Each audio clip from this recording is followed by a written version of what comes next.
Je me suis réveillé en sentant le froid du marbre contre ma joue, le goût métallique du sang dans ma bouche, et le hurlement de ma propre agonie qui résonnait encore dans mes oreilles fracturées. Mon cœur, ce traître, battait à nouveau, mais pas dans le corps brisé qui gisait au fond de la Seine, non, il pulsait dans celui d'une fille de 25 ans, intacte, respirant l'air vicié de l'appartement haussmannien de la rue de Rivoli, 3 ans avant que l'eau ne m'engloutisse. J'ai ouvert les yeux sur le visage de ma mère, identique à celui qui m'avait souri en me poussant par-dessus le pont, et j'ai su, je n'étais pas morte pour de bon, j'étais revenue pour les faire payer, un par un, jusqu'à ce que leur monde s'effondre comme le mien l'avait fait. Le choc m'a traversé comme une lame, mes mains, fines et tremblantes, n'étaient plus noircies par les menottes imaginaires de la trahison, mais libres, prêtes à serrer des gorges. Autour de moi, les murs lambrissés de notre hôtel particulier ou ce palais de mensonges que j'appelais maison vibraient encore de l'écho de la fête d'anniversaire de mon frère aîné, où champagne et rire avaient masqué le poison qu'il m'avait fait boire. Et là, dans ce silence post-carnage, j'ai entendu la voix de ma mère, douce comme du velours empoisonné, « Émilie, ma chérie, il est temps de te lever.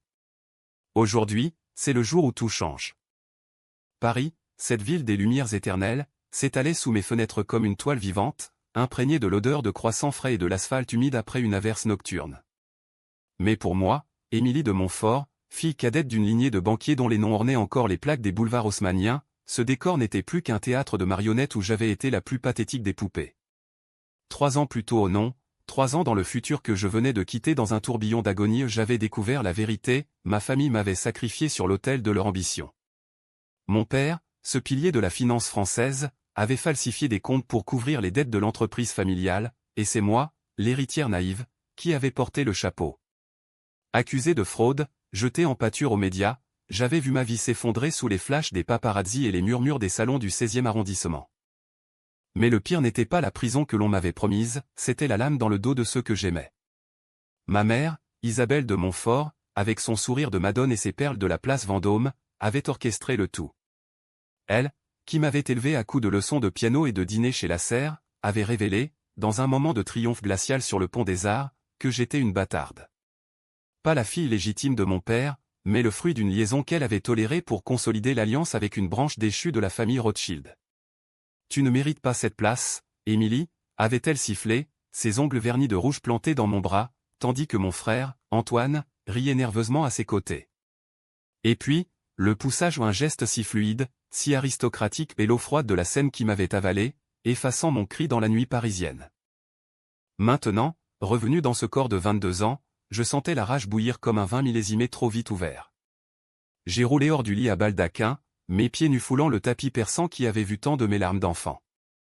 Le miroir de la coiffeuse me renvoyait une image familière, cheveux châtains cascadant en boucles rebelles, yeux verts hérités de Dieu sait qui, et une silhouette élancée moulée dans une chemise de nuit en soie blanche. Mais derrière ces traits, il y avait une âme endurcie, forgée dans les abysses. Je n'étais plus l'Émilie crédule qui signait des chèques pour plaire, j'étais une revenante, un fantôme avec un pouls, prête à dénouer les fils de leur toile. La maison bruissait déjà d'activité.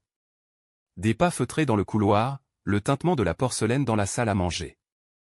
J'ai enfilé une robe simple, noire comme un deuil anticipé, et descendu l'escalier en spirale, chaque marche un rappel de ce que j'allais détruire. Au bas, ma mère se tenait, impeccable dans son tailleur Chanel, un café à la main. « Bonjour, ma fille chérie » a-t-elle roucoulé, ses lèvres pincées en un sourire qui ne montait pas jusqu'à ses yeux bleus, froids comme la Loire en hiver.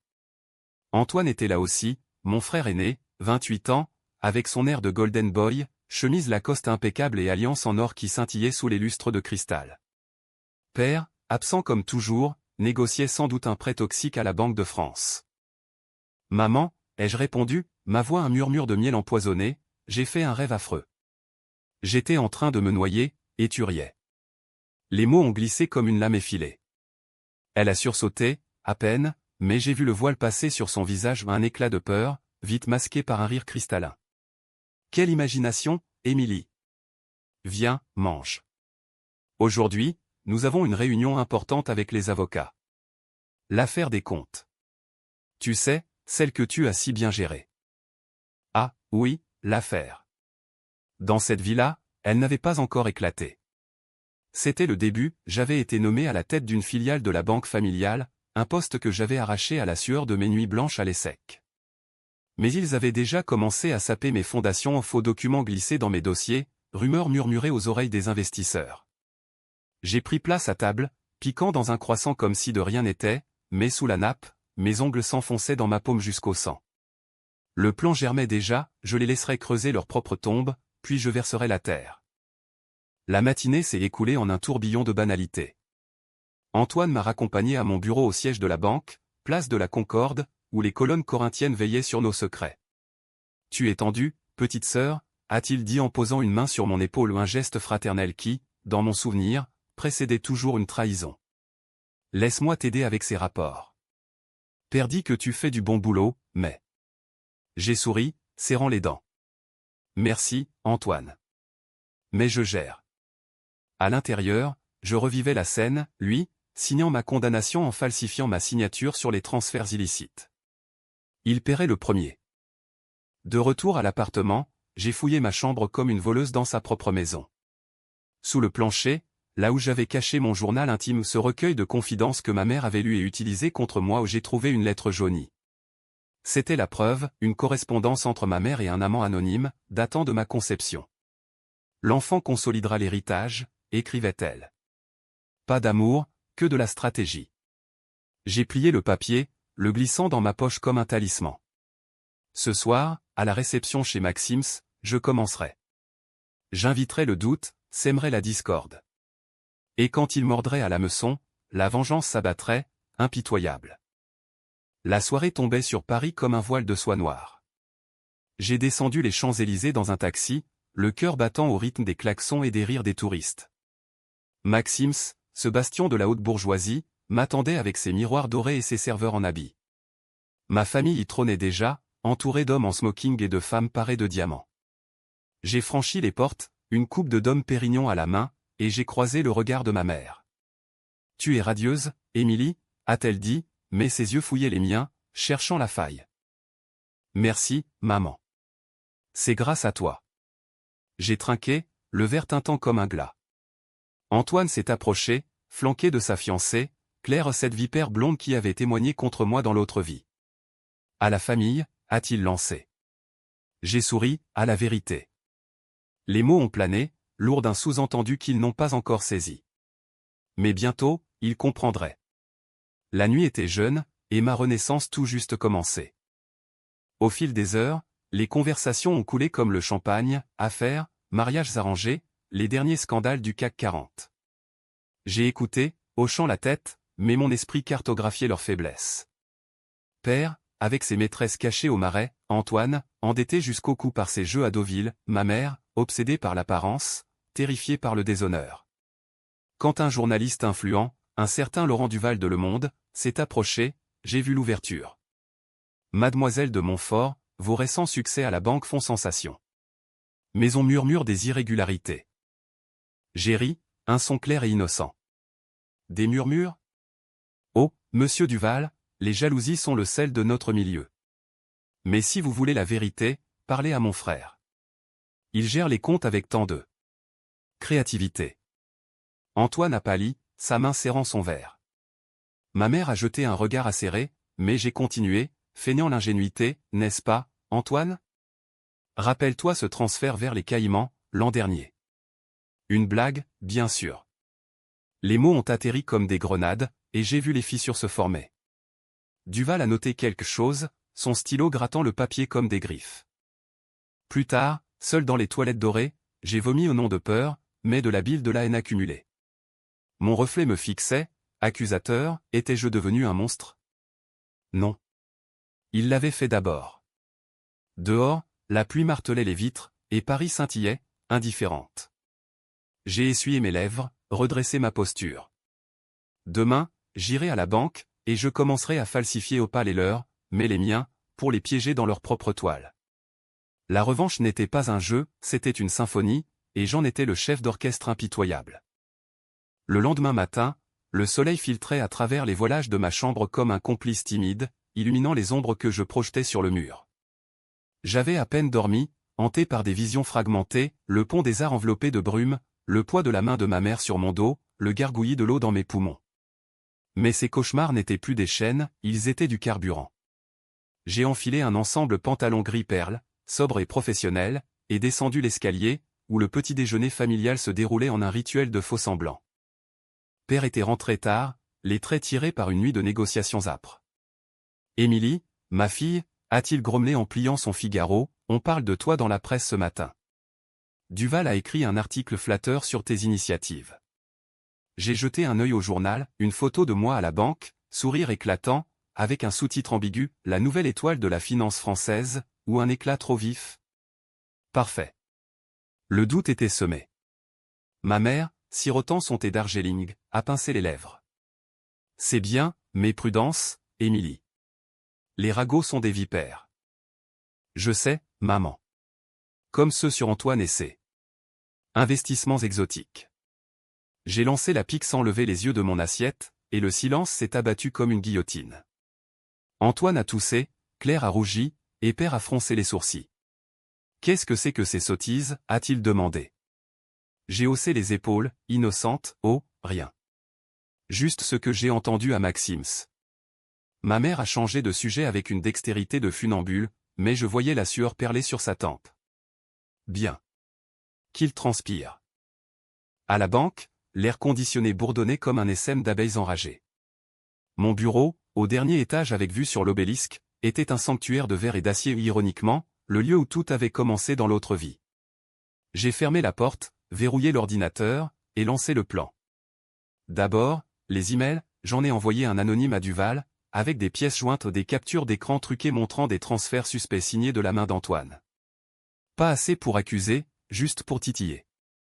Puis, un appel à un contact de l'AMF, l'autorité des marchés financiers, une voix déformée, un murmure sur des irrégularités dans les comptes familiaux.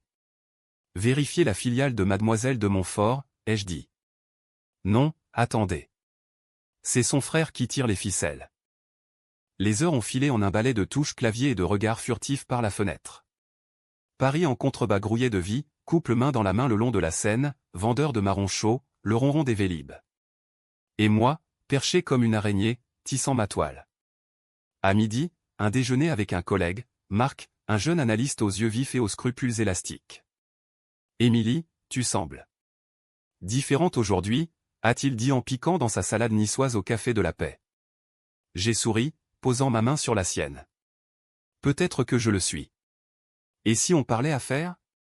J'ai besoin d'aide pour couvrir certaines traces. Ses yeux se sont écarquillés, mais l'appât a mordu. Marc était ambitieux, et dans cette vie, je le savais, il deviendrait mon allié ou ma première victime collatérale. Nous avons discuté chiffres, fausses pistes, et quand il a quitté la table, promettant discrétion, j'ai senti un frisson de pouvoir. Mais le doute m'a effleuré, étais-je en train de devenir comme eux ? Non. Eux trahissaient par avidité, moi, par justice. L'après-midi a apporté la première riposte. Antoine a débarqué sans prévenir, son visage crispé comme un masque de carnaval. « Qu'est-ce que tu fous, Émilie ? Duval m'appelle, parle de transfert au Caïman. C'est toi, hein ? » J'ai levé les yeux de mon écran, feignant la surprise. Moi ? Antoine, tu divagues. Peut-être que t'es propre. Aventure te rattrape. Il s'est penché, menaçant, son haleine chargée de café. Écoute-moi bien, petite sœur. Si tu sabotes la famille, tu le regretteras. Père te mettra à la porte. J'ai ri, un son bas et dangereux. La famille ? Celle qui m'a élevé pour être le bouc émissaire ? Va te faire voir, Antoine. Il est parti en claquant la porte, et j'ai tremblé au nom de peur, mais d'anticipation. Le soir, à la maison, l'atmosphère était électrique. Dîner silencieux, regards obliques.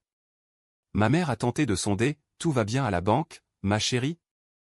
J'ai hoché la tête, mais sous la table, j'ai glissé une enveloppe dans la poche de son manteau, une photocopie de sa lettre d'amour adultérine, anonyme, avec un post-it, le passé rattrape toujours.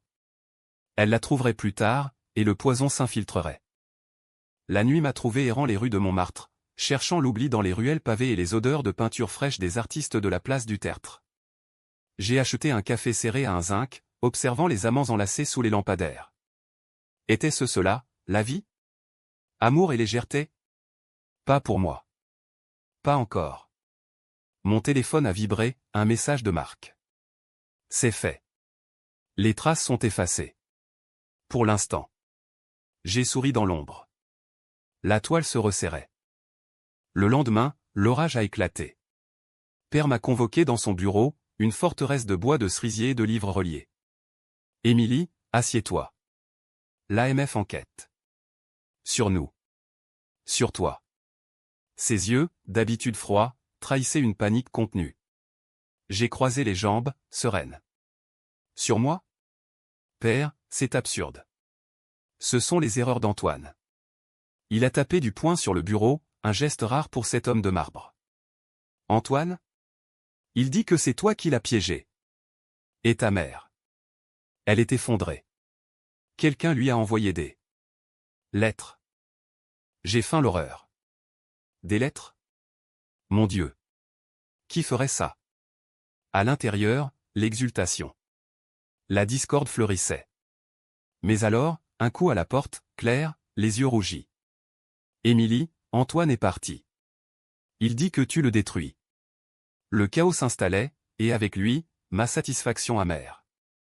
J'ai quitté le bureau, marchant vers l'ascenseur comme une reine vers son couronnement. Pourtant, dans le miroir poli des portes, j'ai vu une femme aux traits tirés, les yeux hantés. La vengeance était un feu, et il me consumait déjà. Les jours suivants ont été un tourbillon de mensonges et de contre-attaques. Ma mère a tenté de me confronter, seule dans le salon aux meubles Louis XV. Émilie, qu'est-ce qui t'arrive? Tu n'es plus toi-même. Ses mains tremblaient légèrement, trahissant la faille. J'ai approché, murmurant, peut-être que je le suis enfin, maman. Et si on parlait de papa? De ses dettes, de tes amants? Elle a blêmi, reculant comme si j'étais un spectre. Tu? Comment sais-tu? J'ai souri, les murs ont des oreilles. Antoine, de son côté, a riposté bas, des rumeurs lancées dans les cercles fermés du Jockey Club, me dépeignant comme une hystérique, une arriviste. Mais j'avais des atouts, Marc, qui avait maintenant accès à ses comptes, et Duval, qui publiait un article incendiaire, intrigue familiale chez les de Montfort, qui tire les ficelles? Les actions de la banque ont chuté de 5%, et Père a convoqué une crise familiale. Autour de la table de la salle à manger, l'air était vicié. Nous devons nous serrer les coudes, a-t-il tonné. J'ai observé, silencieuse, tandis qu'il se déchaînait, accusations, pleurs, serments brisés. C'est alors que j'ai décidé le coup suivant, une décision controversée, qui me entrait. J'ai contacté un hacker freelance du dark web à un risque calculé, payé en bitcoin anonyme. Infiltrer les emails d'Antoine. Planter des preuves de blanchiment. Les mots étaient froids, mais mon estomac se nouait. Était-ce justice, ou vengeance aveugle? La nuit, seul, j'ai pleuré pour la sœur que j'avais été, pour la famille que j'aurais pu avoir. Mais le matin, j'ai appuyé sur « Envoyer ». La pluie s'abattait sur Paris comme les larmes d'un dieu offensé, transformant les avenues en rivières d'asphalte luisant. J'étais assise dans un café anonyme du quartier latin, un Sorbonne grouillante d'étudiants et de fantômes intellectuels, attendant mon contact. Le hacker, un type maigre aux cheveux rasés et aux yeux cerclés de noir, s'est glissé sur la banquette en face de moi. C'est fait, a-t-il murmuré, glissant une clé USB dans ma main. Vos preuves sont plantées. Mais attention, mademoiselle, une fois lâché, le loup ne revient pas, j'ai hoché la tête, payant en liquide, et suis sorti dans la tourmente, la clé brûlante contre ma peau. De retour à la banque, l'enquête de l'AMF prenait de l'ampleur. Des agents en costume sombre fouillaient les archives, leurs questions comme des sondes dans une plaie ouverte. J'ai joué l'innocente, fournissant des dossiers impeccables les miens, nettoyés par Marc. Mais Antoine. Oh, Antoine était au bord du gouffre.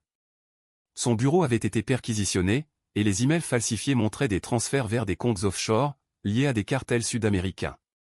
Ridicule, bien sûr, mais crédible dans ce monde de spéculation folle. Il m'a appelé en pleurs ce soir-là, Émilie, aide-moi. C'est un cauchemar. Père me soupçonne, Claire me quitte. Sa voix brisée m'a transpercé, un écho de ma propre désolation dans l'autre vie. Viens me voir, ai-je dit, et il est venu, trempé, hagard. Dans le salon faiblement éclairé, j'ai écouté ses confessions, d'aide de jeu, maîtresse payée en chèque volé, la pression de succéder à Père. Je n'ai jamais voulu te faire de mal, petite sœur. C'était maman. Elle nous poussait. J'ai versé du cognac, observant ses lèvres trembler. La tentation de le briser sur le champ était forte, mais non, il devait souffrir lentement. Je t'aiderai, ai-je menti, posant une main sur son épaule. Mais d'abord, dis-moi tout sur les lettres que maman reçoit. Il a hésité, puis craqué, ce sont des ragots sur son passé. Une liaison, avant ton naissance. Perçait, mais... Le puzzle se complétait. Ma mère n'était pas seulement une marionnettiste, elle était une survivante de ses propres trahisons. Cette nuit-là, j'ai fouillé son bureau, un sanctuaire de parfums Chanel et de carnets reliés cuir. J'y ai trouvé le journal, des pages noircies de doute, de haine. Émilie n'est pas à moi. Elle est le prix payé pour l'héritage. Si elle menace l'équilibre. Les mots me glacèrent. Elle avait planifié ma chute bien avant l'affaire. J'ai photocopié, rangé, et suis sorti fumer une cigarette sur le balcon, le vent fouettant mes cheveux. Paris, en bas, pulsait d'une vie indifférente, la tour Eiffel clignotant comme un phare dans la tempête. Le lendemain, le scandale a éclaté. Le Figaro titrait « De Montfort impliqué dans blanchiment international ». Antoine arrêté pour interrogatoire, menottes au poignet devant les flashs. Père, furieux, m'a convoqué, c'est toi. Tu as toujours été jalouse de lui. J'ai nié, les larmes aux yeux, à un Oscar pour la performance. Père, comment osez-vous? C'est lui qui a tout gâché. Ma mère, pâle comme un linceul, s'est interposée, assez. Nous devons nous unir. Mais ses yeux sur moi étaient des poignards. Elle savait. Ou devinait.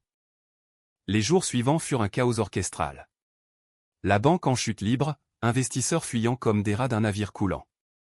J'ai pris les rênes, nommé PDG intérimaire par un conseil affolé ou ironie suprême.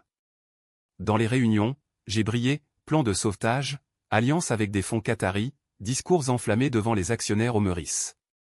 Mais la nuit, seul, je complotais. Prochaine cible, Claire. J'ai arrangé une rencontre, amicale, dans un salon de thé du Marais.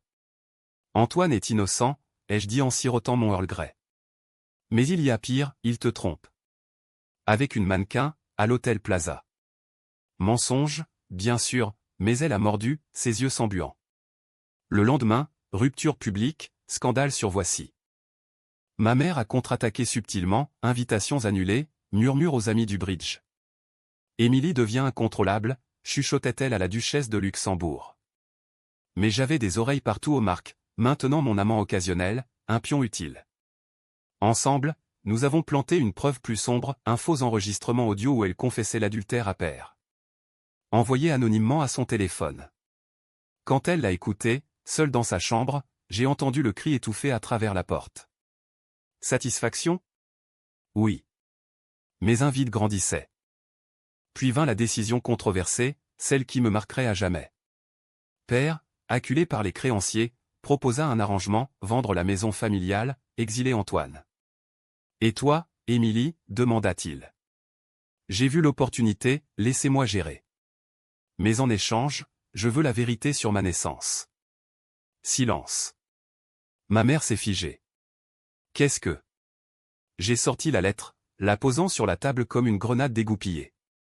Je sais tout, maman. Le bâtard. Le sacrifice. Père a blêmi, elle a nié, hystérique. Mensonge. Mais les preuves s'accumulaient. La confrontation a dégénéré, cris, objets brisés, un vase Ming en miettes. Tu n'as jamais été des nôtres, a hurlé ma mère, le visage tordu. J'ai ri, amer, et pourtant, je vais vous détruire de l'intérieur. Père, brisé, a murmuré, sortez. Tous. J'ai quitté la maison cette nuit-là, un sac à la main, louant un appartement rue des Abbesses. Liberté? Ou exil? Le lendemain, l'AMF a frappé plus fort, perquisition chez nous, scellée sur les coffres. Antoine libéré sous caution, mais marqué. Il m'a appelé traîtresse. Pourtant, dans la solitude de mon nouveau refuge, avec vue sur le Sacré-Cœur, j'ai douté. La vengeance me rongeait, transformant mon cœur en pierre. Était-ce cela, renaître? Ou juste prolonger l'agonie? J'ai ouvert une bouteille de Bordeaux, toastant à l'air, à la chute des empires. Mais les larmes coulaient, salées comme la Seine. Paris sous la neige, un manteau blanc et trompeur sur la ville des amours perdus. Hiver 2023, et ma renaissance touchait à son zénith de chaos. La banque sauvée in extremis par mon intervention, mais à quel prix? Les de Montfort n'étaient plus qu'un nom synonyme de scandale, banni des salons de l'Élysée, moqué dans les colonnes de Libération. Antoine, ruiné, vivait dans un studio sordide de Belleville, sa fiancée envolée, son avenir en lambeaux.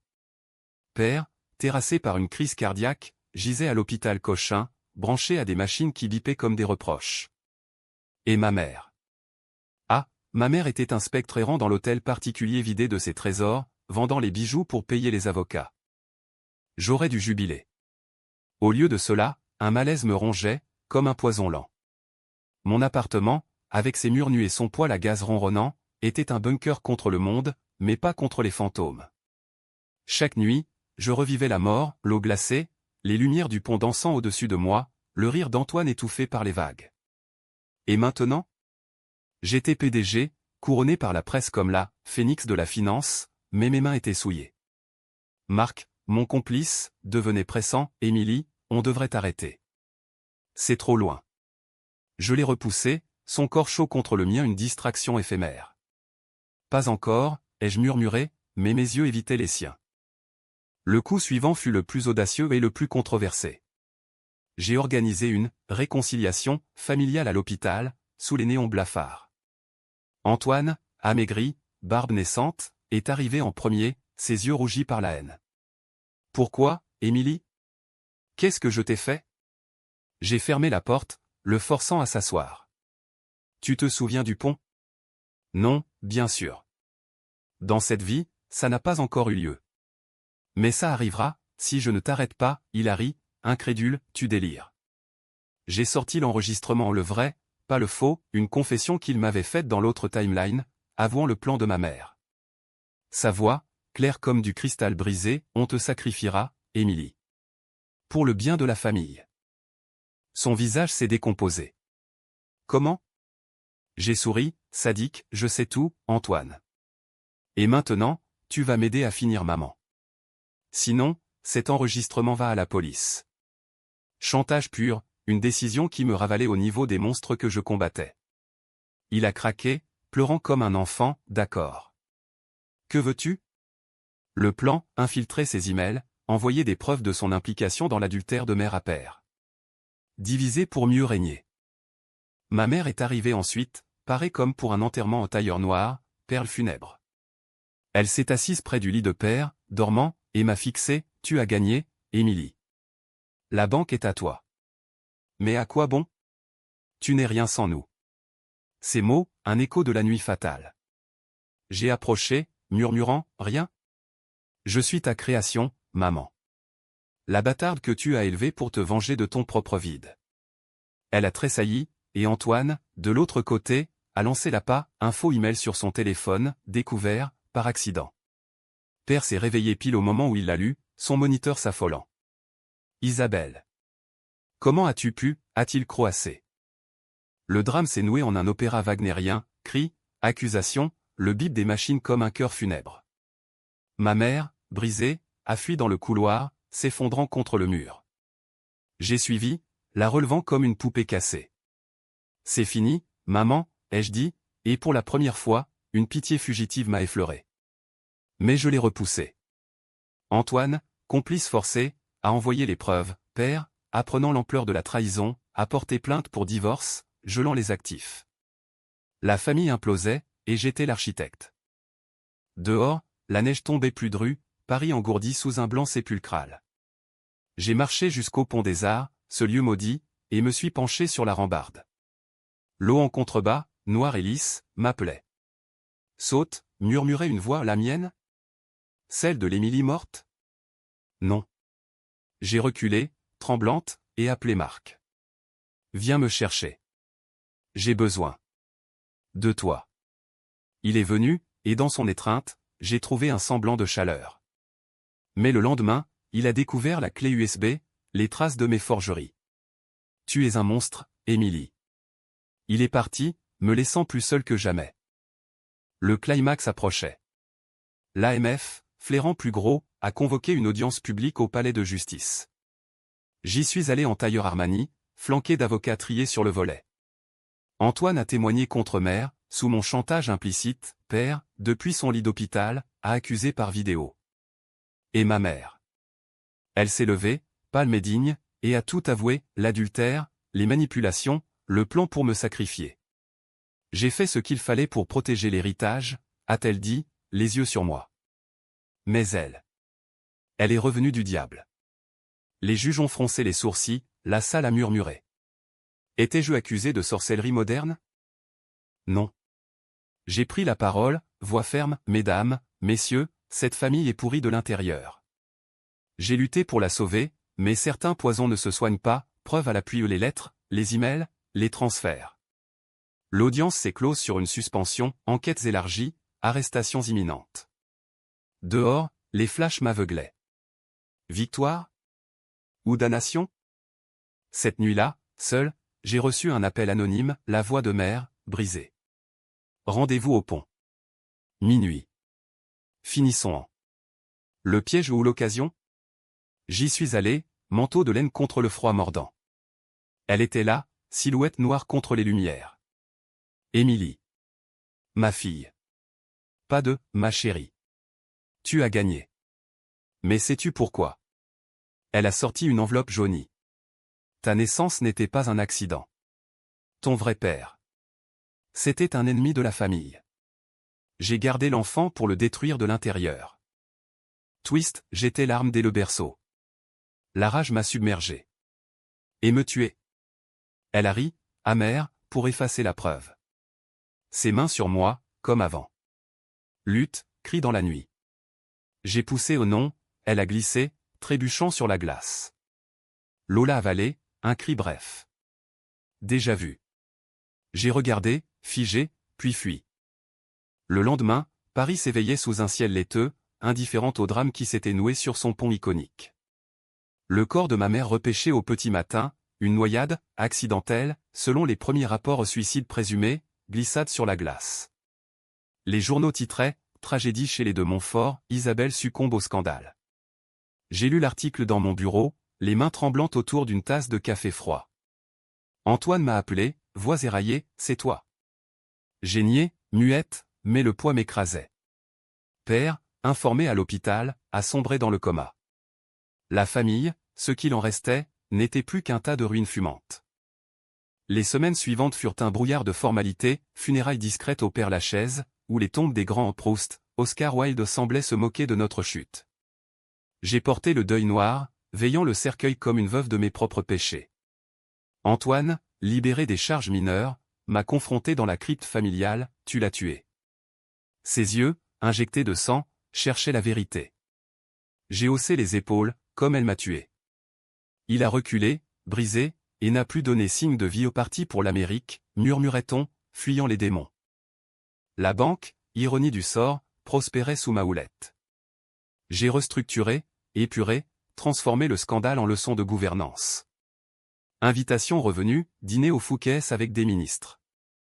Mais le triomphe était cendreux. Marc ne revenait pas, mes nuits étaient hantées par le regard de mère au moment de la chute au pas de haine, mais de regret? De libération? J'ai cherché la paix dans les thérapies, les promenades solitaires le long de la Marne, mais la voix intérieure persistait, monstre. Puis, le twist final, celui qui a tout renversé. Une lettre arrivée par coursier, cachée de la police, l'autopsie. Pas d'accident. Des traces de lutte, des fibres de mon manteau sur ses ongles. Meurtre. Et pire, un enregistrement de mon téléphone, activé par erreur cette nuit-là, capturant nos voix, m'a poussé implicite. Finissons en, avait-elle dit, oui, avais-je répondu. Preuves accablantes. L'AMF, flairant le sang, a rouvert l'enquête sur moi. Falsification, chantage tout remontait. Fuite. J'ai vendu ce que je pouvais, louer un jet privé pour Genève. Mais au décollage, sirène hurlante, arrestation à Orly. Menottes froides, flashs aveuglants. Procès au palais de justice, un cirque médiatique. Antoine revenu pour témoigner, elle nous a tous détruits. Père, réveillé mais muet, hochant la tête depuis son fauteuil roulant. J'ai plaidé la légitime défense, racontant ma vision, la mort passée, la renaissance. Les psys m'ont traité de délirante, les jurés, de sociopathe. Verdict, culpabilité. Pas la peine de mort abolie depuis 1981 mais perpétuité à Fleury-Mérogis, cette forteresse de béton où les rêves pourrissent. Dans ma cellule, mur gris et lit dur, j'ai ri pour la première fois depuis des mois. Karma?